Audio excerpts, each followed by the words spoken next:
Bonjour à tous, bienvenue pour cette nouvelle vidéo. Actuellement je suis en tournage en Auvergne pour un documentaire et je me suis dit que c'était l'occasion de vous présenter le slider.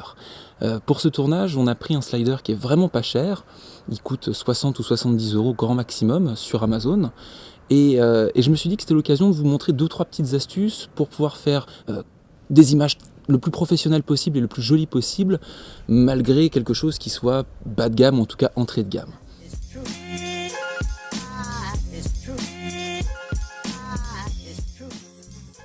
Alors, je vous montre juste le gros souci qu'on a avec les sliders pas trop chers, c'est que le mouvement n'est jamais très fluide. Alors, soit il est trop dur, dans ces cas-là, c'est un peu compliqué, soit il est par à-coups, parce que c'est pas suffisamment lisse, soit c'est trop fluide, comme celui-ci. Alors, ça paraît contradictoire, mais si le mouvement est trop fluide, malheureusement, le moindre tremblement de la main va se sentir. Et il est très dur d'obtenir un mouvement fluide avec un slider bon marché. Alors la première astuce, elle est extrêmement simple. En fait, c'est votre poussée qui va créer ces à-coups-là. Donc je me suis dit, plutôt que d'utiliser ma poussée, je vais utiliser une force qui est à peu près partout et qui est complètement, quasiment uniforme, c'est la pesanteur. Et je me suis dit que si jamais je mettais mon slider pas totalement à l'horizontale, mais très légèrement penché, et ben en fait, j'ai rien à gérer, la pesanteur s'en charge. Et je dévisse, et vous allez voir, le mouvement est parfaitement fluide. Je n'ai pas besoin de pousser, alors je vais régler la vitesse évidemment en fonction de l'inclinaison. Je peux l'incliner plus ou moins, hop, en montant ces pieds-là.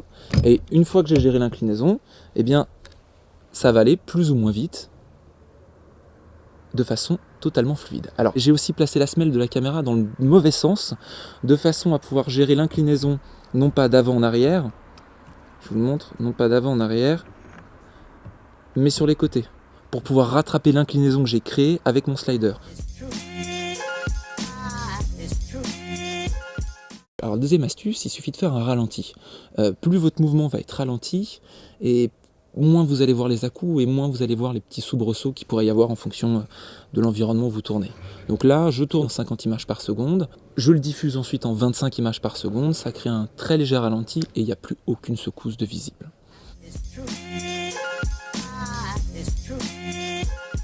En fait, on est souvent déçu par les mouvements de slider parce que malheureusement, il n'y a pas une sensation de vitesse qui est suffisante, surtout sur des sliders à ce prix-là, qui sont plutôt compacts, entre 60 cm et 1 mètre.